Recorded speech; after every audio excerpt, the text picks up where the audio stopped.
It's Saturday, July 12th, and I'm sitting here with Alex Schaffer. And who the heck is Alex Schaffer? So Alex is not a lawyer, but he's probably about the foremost expert on public records that I have encountered.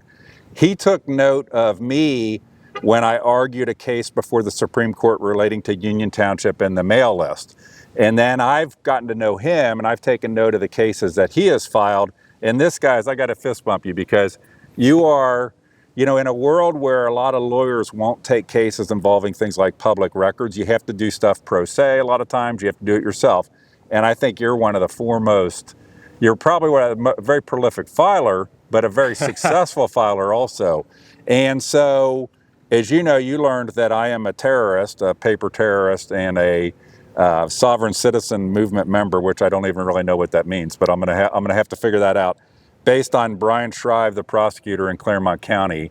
And he cited one of your cases as being, I'm going to play the oral arguments you just had before the 10th District here in a second, but he cited one of your cases, Alex, as, I guess, justification for denying me records. But why don't you describe, it was case 2024 00814 before the Court of Claims, which anybody that doesn't know is that's where a lot of records case starts, as a $25 way to bring a records case. Why don't you describe that case and what it was about? Sure. So that case essentially started by doing a public records request in November of 2024 to President Ted Carter. Top Gun Ted is what we call him here. Okay. He's the president of The Ohio State University. Oh, by the way, I forgot to mention, we're sitting right in front of Ohio Stadium doing this interview at The Ohio State University. But you know what? I'm wearing my watchdog hat, but before we go too far, I'm going to go ahead and take that off, and I'm going to put on my Miami University hat, and then we can take it from there. So go ahead. I like it. So it was a public records request done to Ted Carter, and it sought all emails to and from President Carter over from November 1st to November 11th of 2024, as well as text messages. For the email, I specified his actual work email, and that request was important because later that month, President Carter was named in a federal civil rights lawsuit as a defendant regarding protests that happened here previously. So OSU denied the request, and in denying the request, they misrepresented what I requested. They said that typically requests for quote-unquote communications requires search terms, subject matter, and senders or recipients. So I filed with the Ohio Court of Claims, and I received judgment. You won. I did. I won. That they had to give you the emails. Correct. And by the way, there's a Supreme Court case that's controlling in this called Cleveland Association of Rescue Employees. That says if you request emails for a limited period of time to a specific email address, for example, that's a public record and it has to be produced. And they blocked you, and then you won the case, which is kind of bizarre. Claremont County, that shows how effed up we are. Our prosecutor, Representative Brian Shrive, cites a case where he won the case as defense for not giving me emails. But Ohio State appealed that case, and you just had oral arguments. Correct. And what were the highlights of the oral arguments? Now, I'm going to put them right after this, this interview, but what were the highlights to you of the oral arguments? So the main three arguments OSU had on appeal were essentially that the trial court, the Court of Claims, didn't do the overbreadth test, didn't consider it was voluminous and a complete duplication of records, and that rescue employees somehow does not control. So during oral arguments, what was interesting was the attorney for Ohio State, they went and hired outside legal counsel to handle the case. In his oral arguments, he cited one case from the Ohio Supreme Court in 2018, Kesterson v. Kent State University. And he misrepresented to the court that Kesterson mandates subject matter when you're requesting emails. And what was odd about that was in their reply merit brief, they actually acknowledged that Kesterson does not require that. And Kesterson stands for you can have different alternative ways to identify records if you're requesting, quote unquote, a broad category such as communications. So you have to remember, what was the year, like 1960 or so, that the Public Records Act was passed? 1963. Okay, so it comes from an era in which there could be voluminous records, file cabinet after file cabinet of records. You know, think of, that would have been before email typically Correct. We existed, didn't have so it would have been email. letters and Yep. notes and a huge pain in the A. So I get on this, like, so the thing is, if you request emails, like, you can't request like emails for it. What has to be like a specific address, like not Sure. a, you know, and you can't request, you know, if you requested like 5 years of emails or something like that, but within reasonable snippets. And the Supreme Court, I think, rightly has held that those are public records. And I doubled that. I focus on that from the standpoint of, we, the taxpayers, have paid for these systems, like email systems, that, unlike the file cabinet of paper in the past, allow them to instantaneously pull back records and to deliver records. It's not a question of it's hard to do. Anybody can do it. They just want to hide stuff they're doing, or they're afraid you're going to find something in there that they're not supposed to be doing, which brings me to, you have filed a lot of cases relating to Ohio State in public records, okay? And I'm sitting here, now it's not nearly as beautiful as Oxford, Ohio. I think we could all agree on that, right? Yeah. So or Austin, Texas, where I originally started. Okay. I did graduate from here, but you got, you know, I would say you have a lot of issues. What percentage of your public records case are Ohio State? until recently, 99.9% of them. Okay, and now what? It's 99.8%. Now it's probably 95+%. Sure. Okay, yeah. So, and why is it? You know, you are so. By the way, did you graduate from Ohio State? I did. I graduated from Ohio State. Did you? Okay, then. So, I will talk a little slower so that you can. That's a joke. He's one of the smartest guys I've ever talked to, and it's the first time I met him in person. But why don't you explain a little bit why it is that you've had such a focus on Ohio State and public records? Sure. So the general philosophy here at Ohio State is deny, deny, deny, cover up, lie, lie, lie, take us to court. Sounds very much like Claremont County, Ohio. Exactly. And so a lot of issues that happen initially get covered by the media, and some of our local media outlets here, like the Columbus Dispatch, they do a great job in covering the malfeasancies that go on here. And they've actually done articles specifically related to how OSU denies public records requests that other government bodies actually deem to be public records. So in my situation, I typically try and focus on things that relate to the athletic department, things that relate to terminated employees. And why is that? Why do you have, I'm going to drive you to the point of, why are you so suspicious of things going on in the athletic department at Ohio State?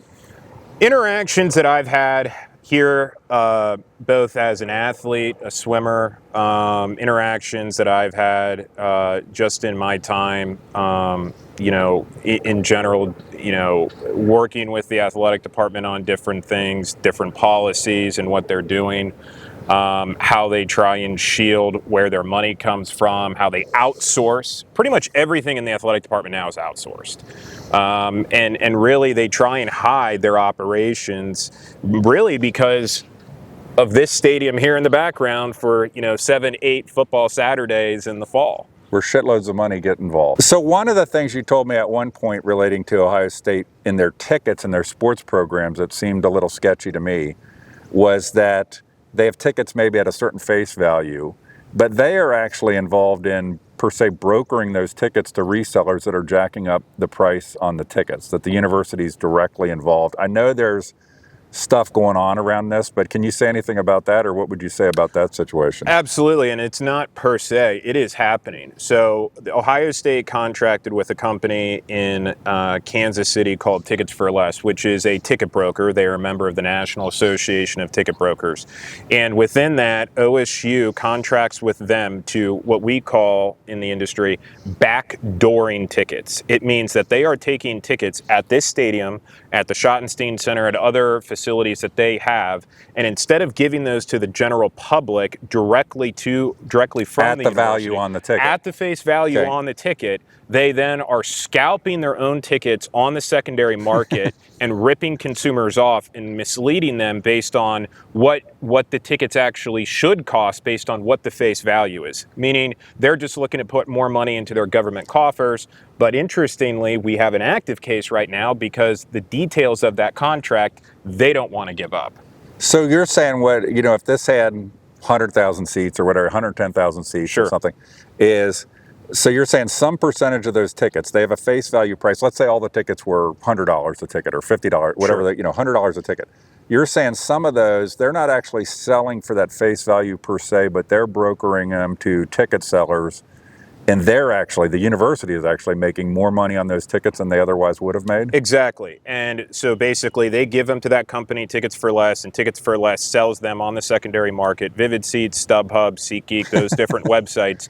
And people then have to pay the exorbitant service charges and fees for the tickets. And those tickets, then what you're saying, were ultimately never truly available to the public for the price that's Never on the made tickets. them available to the public. So that is sketchy as hell to me, and that's something I learned from Alex that I compliment him on trying to get to the bottom of what goes on here, and I can see where that makes you want to get records in other areas to know what's going on at Ohio State. Now, Alex, I'm going to play next at some point here your oral arguments. But he and I have talked about what we want to do is start I don't know how often we'll do it, but a regular kind of stream just talking about public records issues. Neither of us is attorneys. We're not giving legal advice. We're not. But you are a anybody. terrorist, and I'm an abuser of the public records law. Despite my sovereign citizen status, where I think I could do. I don't know what that means. I think if I was a sovereign citizen, I would feel that I could just go into the building whenever I felt like it and take the records. Not to get off on a tangent with that, but if you truly were a sovereign citizen, you would reject authority of courts, meaning you wouldn't even file. That's a great. Okay. You just would have gone in there and I'm taken going to leave it on this. I'm going to play your arguments.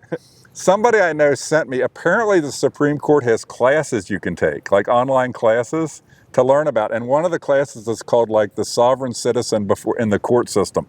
So this person told me you need to take that course and they give you a certificate at the end, I guess. You get a certificate. I could print it out and I could send it to Brian Shrive. A certificate, I took but that's a great point, Alex. If I was a sovereign citizen, why would I be using the courts? You would reject their authority. So any event. Hey, this guy is a hero of public records. He's a hero of trying to have transparency in government. There's reasons why government tries to keep stuff secret from us because a lot of times they're doing shit. Like I think if that would outrage the sensibilities that some percentage of the tickets are never actually sold at the face price by the university on them, that they're actively part of the ticket. Not to get in trouble. I went to Miami, the former Redskins, but they're scalping the tickets on the market, Absolutely. and they are profiting from that. And they're deceiving the public. So now I'm going to play this guy's oral arguments from the 10th District. The only thing about the 10th District I don't like from those oral arguments is they don't actually show the people making the arguments. I live in the 12th District, and they actually have video on the people making the arguments. And the Supreme Court does too. Yeah, and I think the 10th District should do that. On the other hand, the 12th District deletes the video of their oral arguments right after they take place, and the 10th District leaves them online for some period of time. So I downloaded them, and here are Alex's sensational arguments made in the appeal of what was Court of Claims case 2024-00814, cited by Brian Shrive, a case he won, and based on those oral arguments, if you don't win, there's something seriously wrong in the judicial system, which maybe there is. But listen to these oral arguments, and I think you'll see that this guy is on top of his stuff and can really really kind of showed his expertise versus that of the OSU counsel. Thank you, Alex. Appreciate it. Fist bump. Absolutely.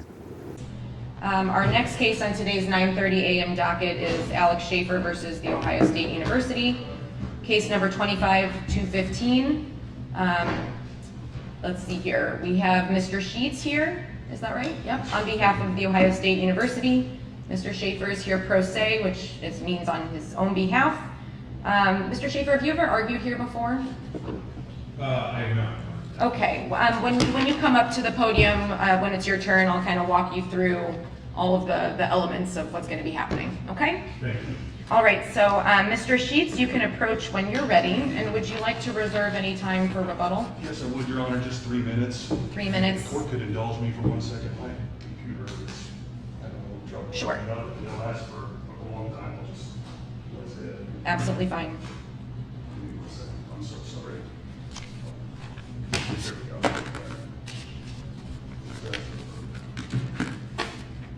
All right, and Your Honor, would like to forgive me. I have an issue with my eyesight, so I often have to switch glasses, so. Okay. Is there And were you both present when I mentioned that Judge Leland is not participating today, but will be participating by watching the recording and conferencing on the case? Yes. So, okay. Yep, thank you very much. All right. And you may begin when you're ready. I'll try to let you know when you're getting close to your 12 minutes. Thank you very much. Good morning, Your Honors, and may it please the court. Public records requesters have always been required to specify or identify the records that they have to. They have an obligation to request specific identifiable records and not categories of records that they want to look through to find the records that are of interest to them. OSU would respectfully submit that it didn't violate the law by considering and/or utilizing this issue and responding to the requested issue in this case.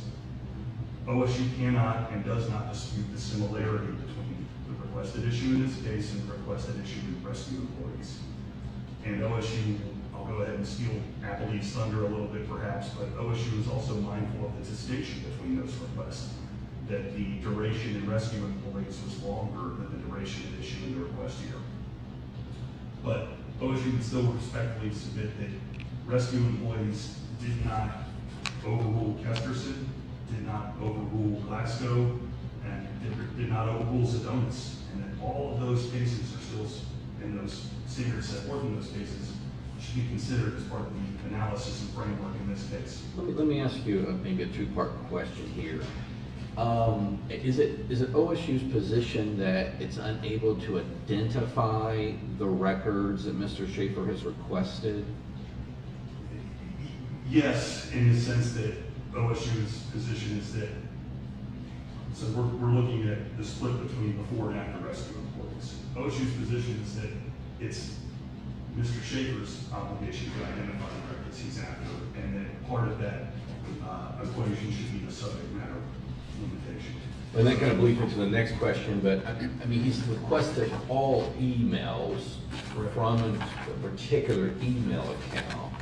So what is it about that makes that OSU cannot identify all those emails received from that particular account during an 11-day period? I'm struggling with that a little bit. I understand where the court's coming from, and I guess my response to that would be that OSU can identify that category of records, that it's 11 days worth of emails and everything in the inbox and outbox of President Carter, but OSU can't identify the records that Mr. Schaffer is after. So there's no subject matter with those records. And that's my next question. That leads me to the next question. So in rescue, in this Cleveland case, the court held that it's that you cannot refuse a request or deny a request because it lacks search terms. Correct. So is there a meaningful distinction between a search term and a subject matter? Well, a search term would be sort of a collaborative effort between the two parties to say, what are you looking for? We'll look for that. If we don't have it, what else are you looking for? In my opinion, the subject would be, hey, I'm looking for emails regarding X, Y, or Z, and then OSU can just tell you that President Carter doesn't have any emails related to mirror related or whatever the case may be. Well, let me be hypothetical. Let's say that someone requests emails from President Carter, maybe some other OSU employee, and let's say, for instance, it's about a firing of a faculty member. So let's say Professor Smith.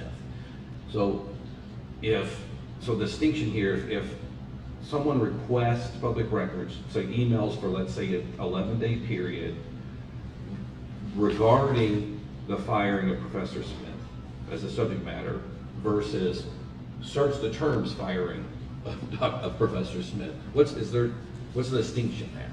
Well, there's a distinction there.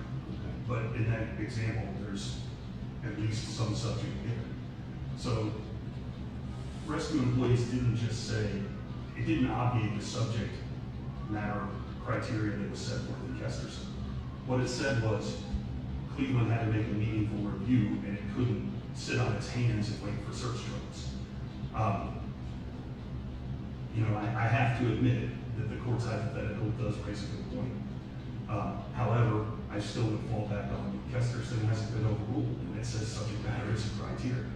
So I think it's a function of how cases come to a court, how arguments are made, and what a court does with those arguments.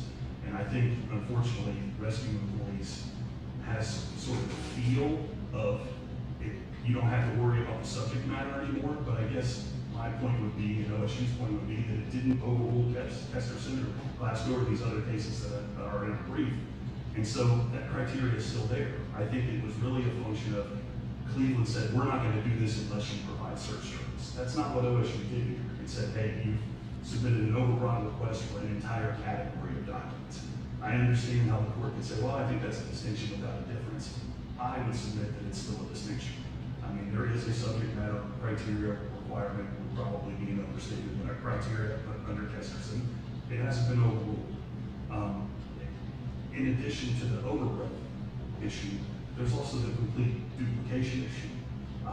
And what I would sort of kind of turn the conversation there to, you know, what is the difference? The court's going to ask me a hypothetical. I think I should turn them around a little. You know, what's the difference between asking for a year's worth of emails and asking in one swoop, or asking for a year's worth of emails 11 days at a time? I would submit there is no difference between that. And that the complete duplication rule, if it bars a request for an entire category of documents without temporal limitation over a year, the fact that a requester puts a temporal limitation on that, but then makes that request throughout the year at intervals in line with that temporal limitation, it doesn't change that they are the same method of trying to obtain an entire category of records. Well, as I read the case law, Kesterson included, when the court has talked about or addressed complete duplication, it typically has been related to voluminous files. So is it OSU's position that this 11-day period of emails is voluminous?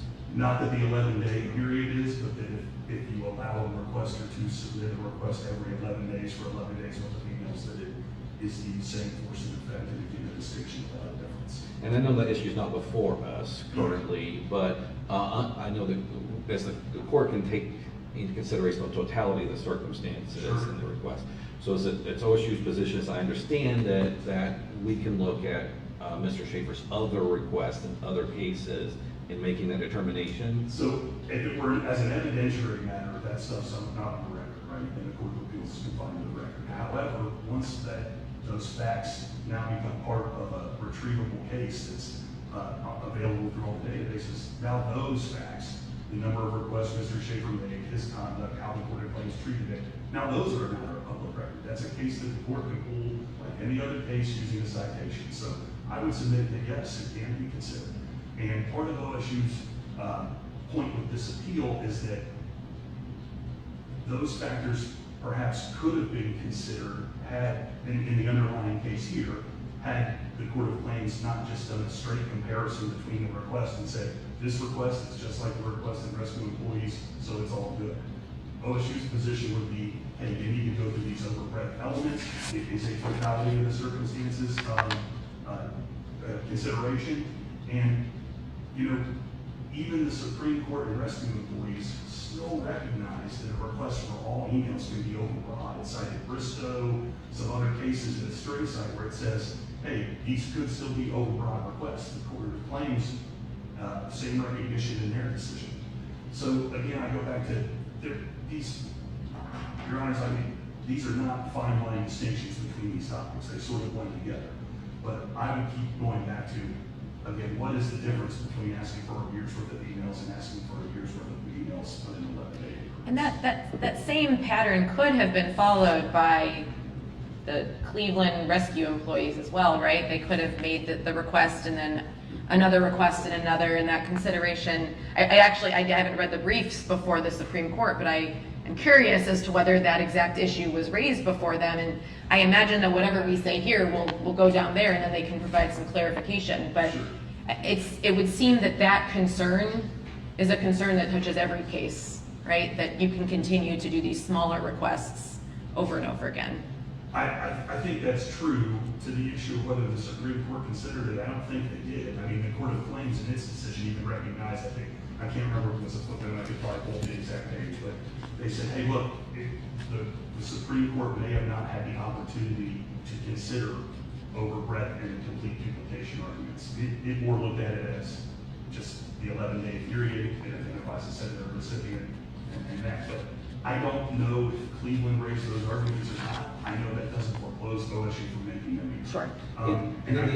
In the other cases that you've referenced, the other Court of Claims cases and the public records request by Mr. Schaffer, were there requests in those cases to President Carter for emails? I do not believe so. Okay. So, trying to get myself back on track here, Your Honor. I guess the fact that you can identify 11 days worth of emails from anybody's inbox just doesn't change the rules. And so there are still overbreadth considerations, and the complete duplication consideration doesn't go away either. I mean, yes, anybody can look at their inbox and say, I can segment however many days out of those emails, but it doesn't change what the effect of that is. In the limited time you have left, could you address my understanding is OSU's position is that Mr. Schaffer would also need to identify the sender and recipient, and I'm curious about that because I'm wondering how he would have that information. Well, I mean, how does any requester have any information, not to be flippant by court, but I mean, I think that's part of the difficulty in this area of the law. I don't think it's a requirement. I think it's a factor. I think that's OSU's position. It's not that you're required to have a sender or recipient. You're required to have a subject. These are all factors that go together as part of these tests and these cases to determine whether a request is overbroad. And none of them, by the way, are factors when it comes to deciding whether something's a complete duplication. A complete duplication, whether in pieces or in whole, is still a complete duplication. And so those are factors, I think, for overbreadth, not necessarily factors for the complete duplication rule. And I think OSU's main point is, some of it is the function of the Court of Claims process, but it's not traditional litigation. You don't do discovery, you do simultaneous briefing, you're not really sure. You have to sort of anticipate issues versus being able to frame them in advance based on the pleadings, things like that. But the issue for OSU is that by just comparing the request in this case to rescue employees, OSU feels that it was deprived of the analysis to which it should have been entitled, or which was required as far as overbreadth and complete duplication. When you just look at the wording of the request and say this one is just like this one, you're not really engaging in this sort of multi-factor totality of the circumstances analysis that you're supposed to. I see my time is up, so thank you very much. Thank you. You'll have 2 minutes and 45 seconds for rebuttal. Thank you. Mr. Schaffer, you can approach the podium. You will have 15 minutes to address any of your arguments. You'll have your clock here in front of you, and I'll let you know as you're getting close, and I'll allow you to conclude. But you can go ahead. We may or may not ask you questions. We'll just see how it flows. Okay? Good morning. Good morning. May it please the court, counsel. I'd like to address a matter that Judge Nichols asked regarding an OSU waived. They cannot identify the records in question. They are not asserting that. That was not asserted in objections to a special master report recommendation, and that was not specified either in the appeal. So they're not making that contention that they cannot actually identify the records in question. With that being said, in terms of identifying requests as overly broad, that is a statutory exemption under Revised Code 149.43b2. This court recently analyzed a very similar case less than 3 weeks ago, issuing a decision in the law office of Josh Brown, the Ohio Secretary of State's office, noting that when a public office invokes an overly broad exemption under Revised Code B2, 149.43b2, the burden shifts then from the requester to that public office to make sure that it actually fits squarely within the exemption, citing Welsh-Huggins from the Ohio Supreme Court and Jones v. Kelly. At paragraph 25, Josh Brown and versus the Ohio Secretary of State, this court explicitly held that a request for emails is not a categorization of records, because you're explicitly identifying the type of record that you are seeking. And as I noted in this case, you are identifying, number one, the public official, President Carter, the highest ranking official of Ohio State. You are identifying the type of communication that you are seeking, emails. You are then identifying what emails within that you are seeking. Only to emails and only from emails. You're not seeking draft emails, you're not seeking attachments to those emails. Number four, you're seeking it over a narrow 11-day time frame. 11 days. And number five, as Judge Hicks pointed out also, you're requesting a specific email account. So you don't even have to go through and say, well, where are all your emails that you have over this time frame? All you have to do is go to that specific email account. And I don't think anybody here can sit here and say they can't identify what emails they sent over 11 days or what emails they received over 11 days. As attorneys, we have schedules, we have to be places on time, right? So you inherently have to know when you receive notifications and when you receive something, when you have to respond to things. Do you have a cite for the Brown case? Do you have a citation? What, Do you have a citation for the Brown It just case? came out from us like 2 weeks ago. 2 It's on weeks the ago, okay. Oh, yeah, Josh Brown, yeah, the Ohio Secretary of State. Okay. Yeah, it was, June 17th was when the opinion was rendered by this court. Another case that was rendered by this court in May was also cited the STRS. Cited and STRS also discussed a similar issue in reference Cleveland Cleveland Rescue Employees several times. In noting that, again, the burden into which identifying the records is you have to identify the records with reasonable clarity. That was issued in a reporting recommendation by the special master by saying that I don't have to specify subject matter, I don't have to specify senders and recipients, I don't have to specify search terms, which, to your point, search terms and subject matter have been used synonymously throughout cases by the Ohio Supreme Court. Because I reasonably identify the records with precision based on the 5 parameters that I gave previously. In terms of the argument with Kesterson, I need to point this out because this is a point that the respondent has continued to flip-flop their answers. In their reply merit brief, they acknowledge Kesterson does not set a manual or a standard that these are the parameters that are required to make a public records request valid. Nowhere in Kesterson in paragraph 25 to 26 does it say you have to have subject matter. But respondent's counsel just argued that here before the court, even though they acknowledged in their reply brief that Kesterson stands for you can have many different parameters, which is what the special master said, which is also what Judge Sadler said in adopting the judgment as the court recommendation. Importantly in Kesterson, that case relied upon a case from this court in 2013 with Bob Lawford, where essentially both Kesterson and that case, it was saying if you request communications, correspondences, without specifying exactly what you're requesting, which was not present in this case. OSU said that in their initial denial email, that I requested communications, but if you look at Exhibit B, which is the actual request itself, communications doesn't appear on there, correspondence doesn't appear on there at all.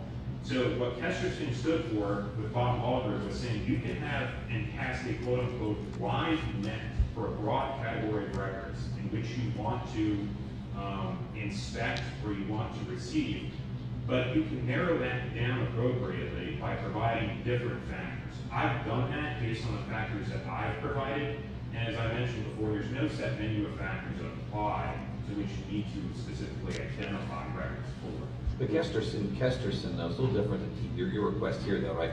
I believe Kesterson specifically requested emails between specific senders and recipients and included subject matter in those. Is that right? No. Kesterson requested quote-unquote communications. That's at paragraph 25 and 26 of Kesterson.